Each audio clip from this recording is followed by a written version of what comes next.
Welcome back. Well, as you can see, here, there you go. No, this way. I'm not alone here. I have company. Yeah, I know. I just knocked something down. Isn't that fun? You can go get it now. He's not leaving. He's going to stay in my lap. He seems very happy here.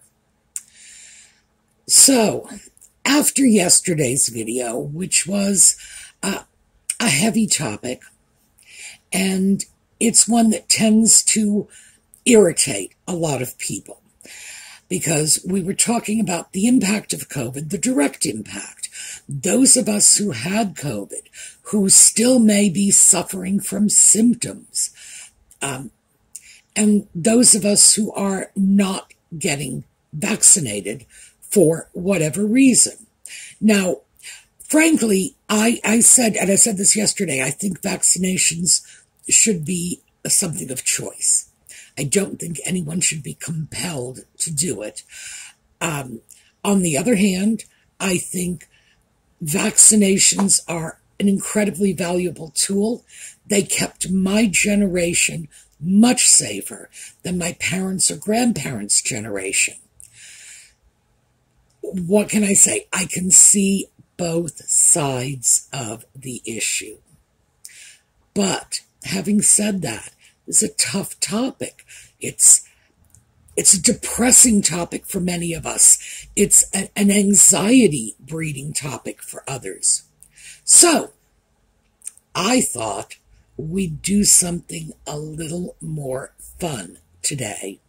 And we are going to get away from that and talk about shopping. So, when we come back,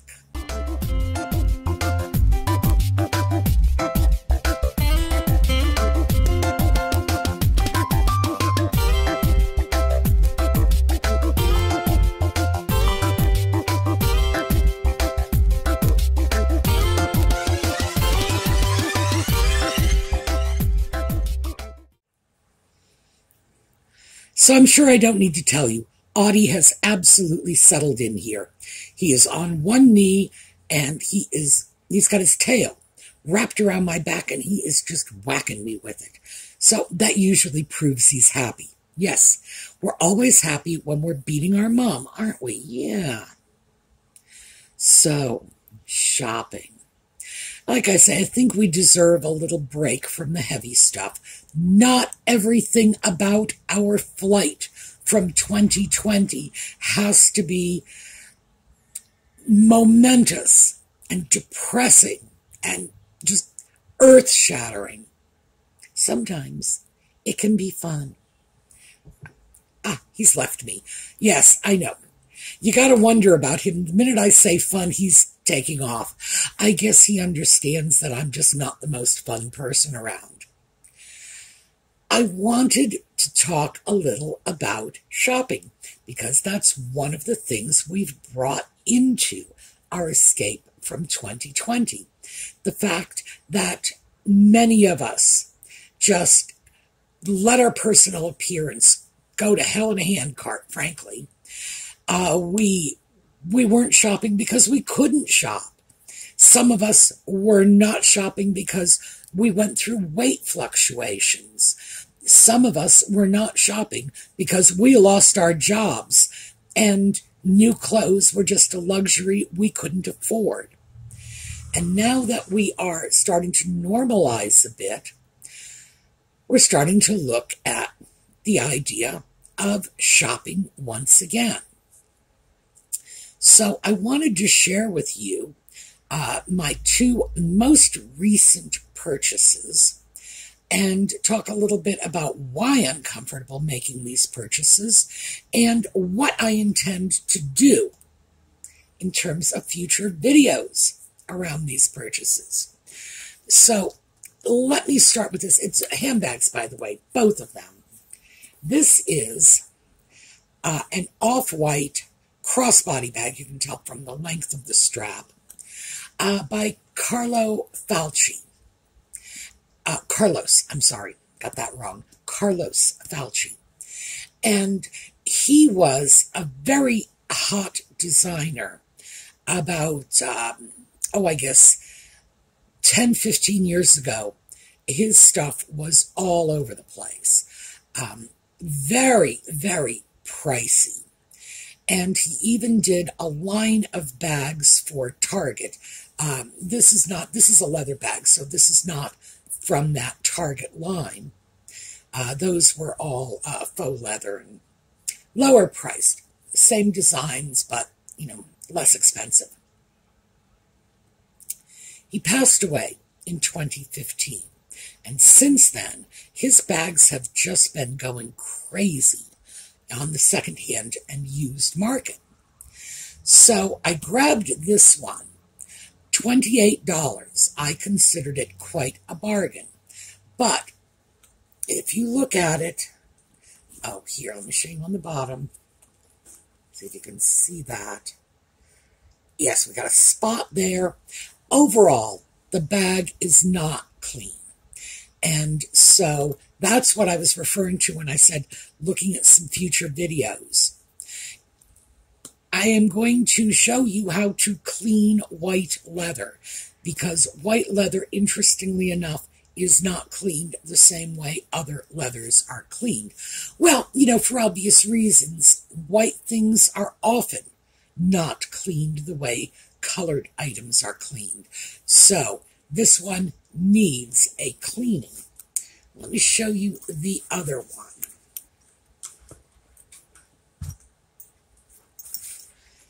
This one is sort of, in terms of cost, it's kind of the opposite of the Carlos Falchi. Those are going up in price. These are going down in price. This is a larger bag. It has a doubled handle, so it can be a shoulder bag or a crossbody bag. And I like crossbody bags. And this is Paloma Picasso. Now, these bags were just the bomb in the 1980s. You had to have one of these. Oh, and let me show you the reason, because I can do it with this bag right here and right now. This is a leather bag, and look at that. This is how soft and supple the leather is. I can crumple it up as if it were a piece of cloth. And that's something that once you feel one of these, you just say to yourself, oh, I got to get one. The bags have been going down in price. These were several $100s in the 80s. These were not cheap. And this one is, let's see, I paid under $60 for this. It was like $57. And that would be including taxes and shipping. The other one, $28. So, yeah, very inexpensive. So I have no guilt about getting these bags. But part of the reason that I got such good deals on them is because they are, they're off-white, both of them.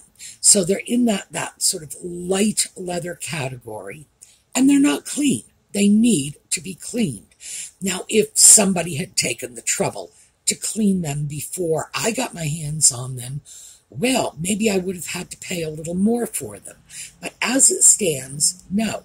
I got a good deal because somebody else was lazy. Or perhaps they just didn't know how to clean a leather bag.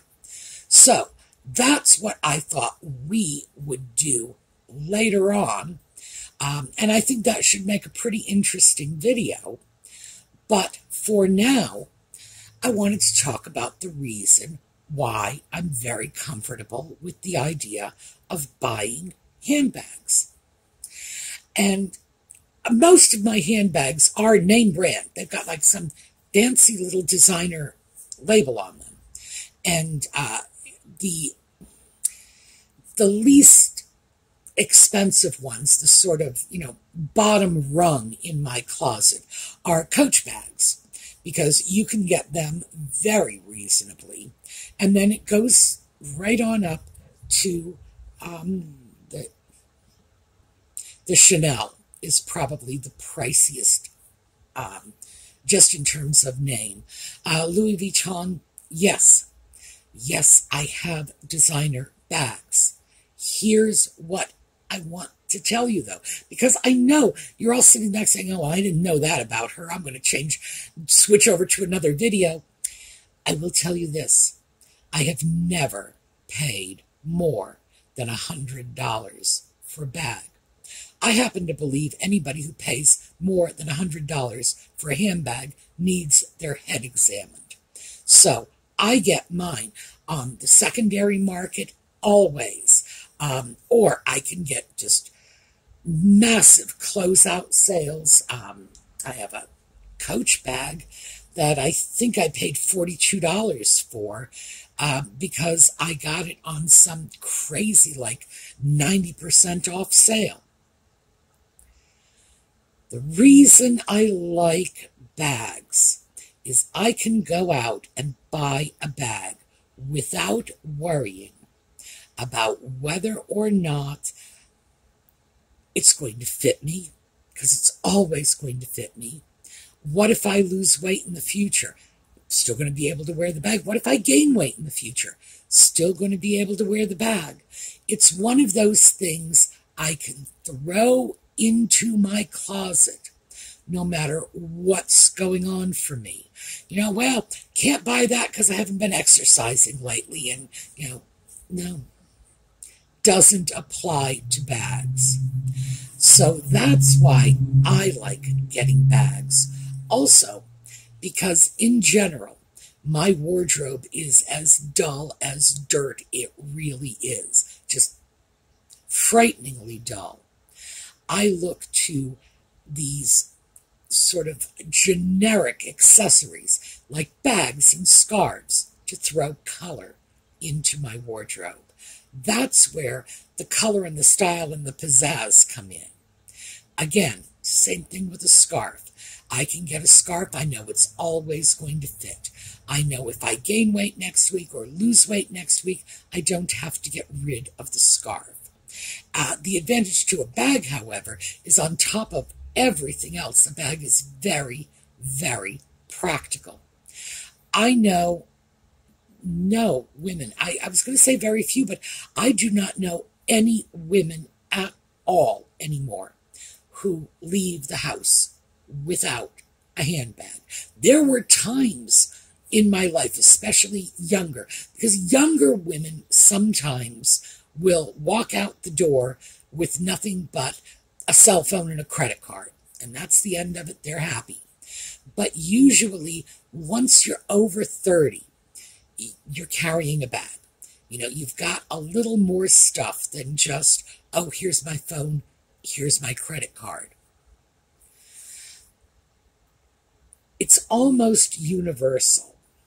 And I would say that most of us own more than one bag. And sometimes our choice of bags is going to be strictly practical.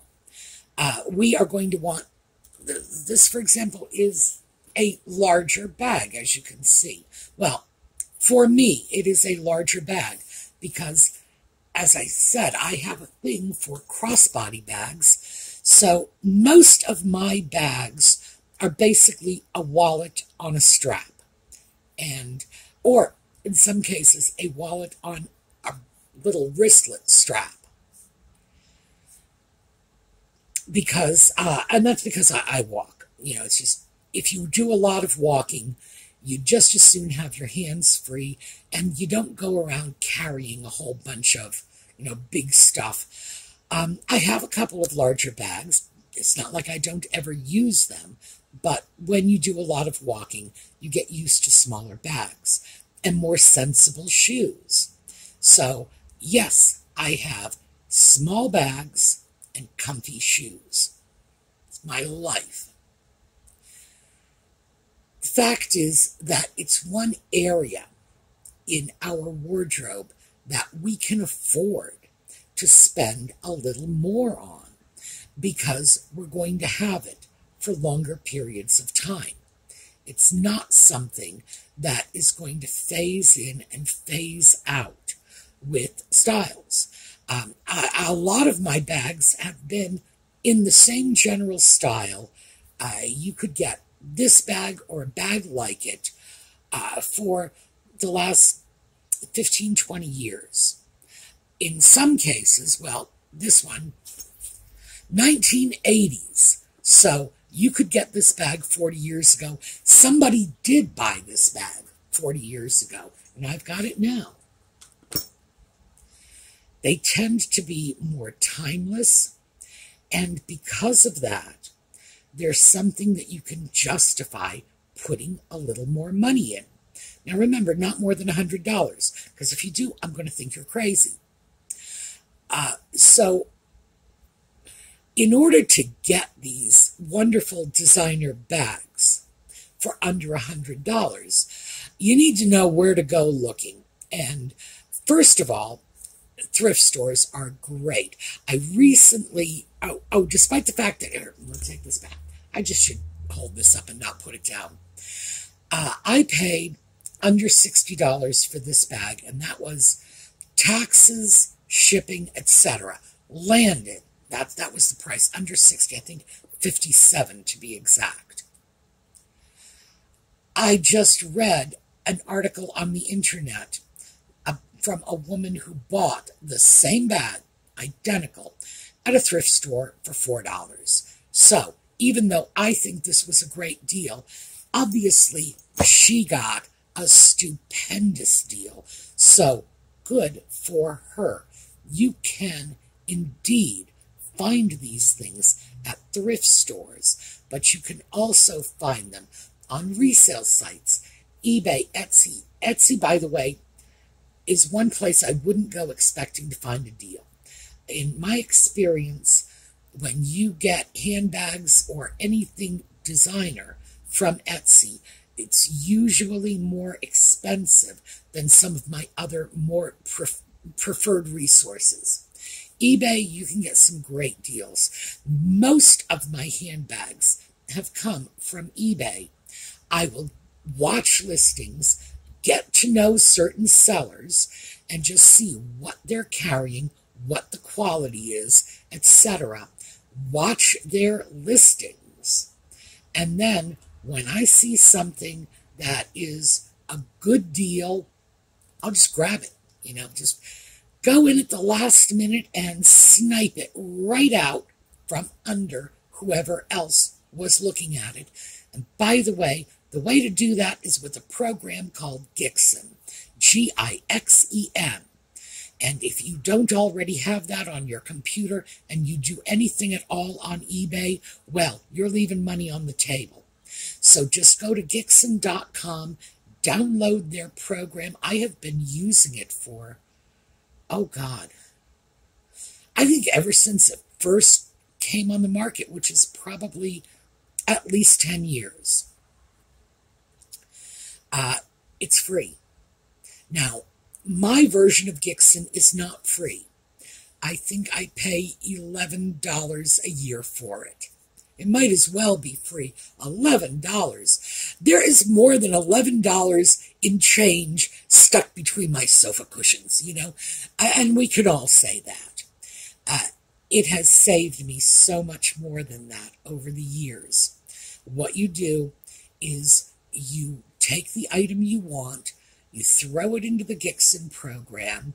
eBay always has item numbers for these things. You tell Gixen what you're willing to pay for it, your top price, and it's fire and forget. Gixen goes in and places your bid for you in the last 3 seconds of the auction.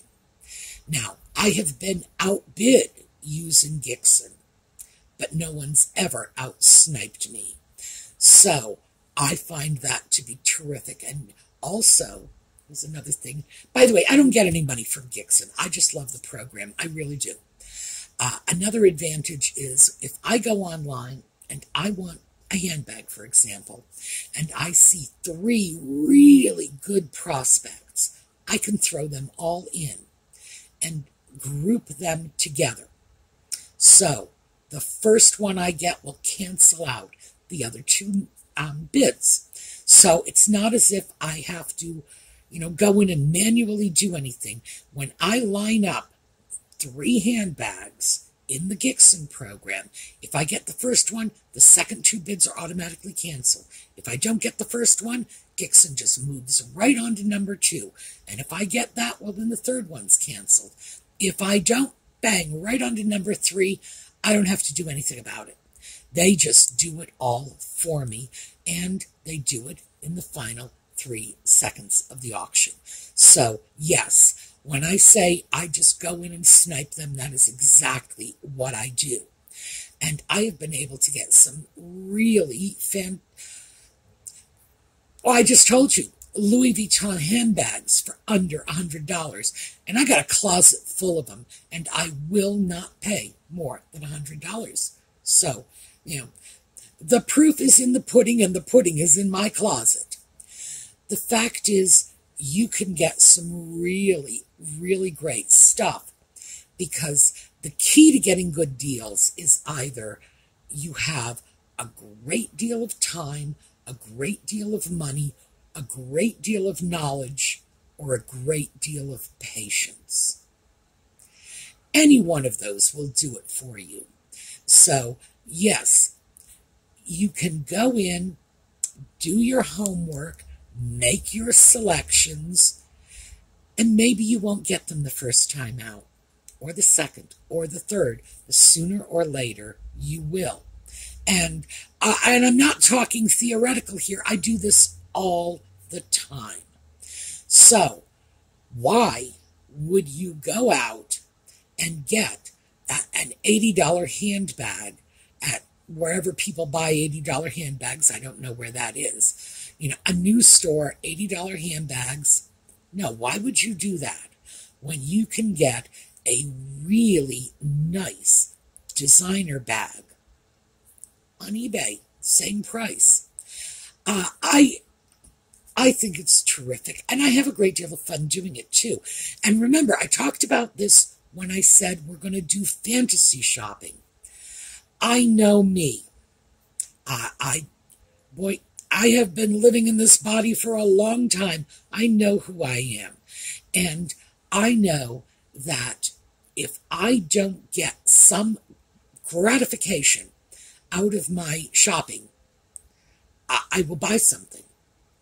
So if the process has to be very satisfying for me to be content, to walk away with nothing in my hand today, saying, I will get it next time.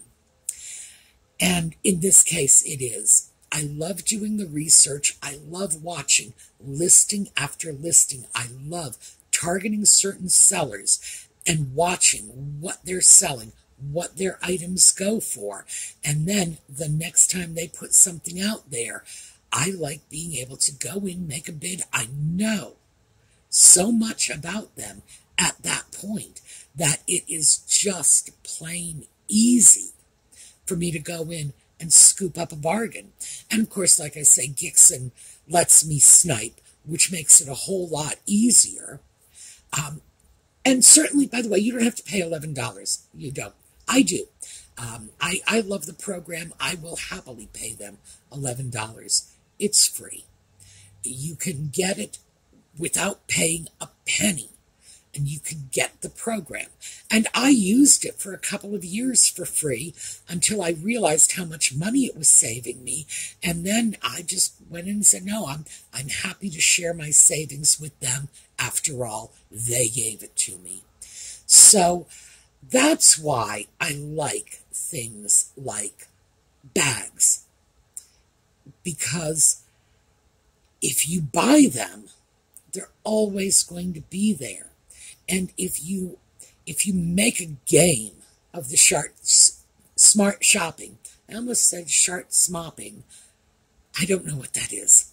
If you make a game of the smart shopping, if you make a game of the research, if you turn it into a thing of its own, you can get so much satisfaction out of it that you can just play with this for weeks, even months, before you make even a single purchase. And you're still going to get that gratification because you've been playing this like a game all along. Anyway, I needed to to get some off-white bags because the last time we talked about my handbags, I realized that I had lots and lots and lots of colors, but I did not have anything in white or off-white. Actually, that's not true. I did have a bag in white, but one. And I realized it was sort of a gap in my collection that I needed to fill. And the fact is that for the two bags together, they were well under $100 for both of them. In fact, I think the total cost for both was about $85. I can feel pretty good about this. And then, of course, if I feel like I'm saving a lot of money there, it just buoys my spirits for the next go-round. For the next time I want to go in there, maybe next time I will say, oh, I want a navy bag, or, I want a green bag. Because this is where the color and the vibrancy in my wardrobe is coming from. So that was something I wanted to share with you, and I did want to give you a heads up because I think I am going to show you how to clean these pieces and how to condition them. Because one of the great things about leather is fabulous. It will last indefinitely, and obviously it's one of the more elegant materials for a bag, but you do have to take care of it. You do have to keep it clean. You do have to condition it periodically. And by periodically, I'm talking like every 6 months. It's not something you have to do every week. And in fact, the only set of circumstances in which I believe you need, like seriously need, to condition your bag, your shoes, your leather jacket, whatever, is if it's gotten saturated in the rain. If you get your leather soaking wet, take it in, carefully dry it off, and recondition it. But other than that, no, about every 6 months, just end up going into the closet, hauling everything out, cleaning it up, grabbing your conditioner, wiping it down, let it dry out, and then eventually put it back.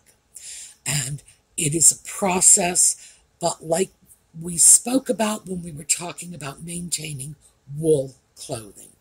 If you want the benefits of wool, and you certainly should, because it's one of the best materials out there, especially if you live in a cold climate. If you want the benefits of wool, you are going to have to put a little bit of effort into maintaining it. But if you can't put effort into maintaining the clothes on your back, what are you going to put effort into? What's worth it to you if the things that are touching your body are not worth it? As far as I'm concerned, you just can't beat that in terms of an argument.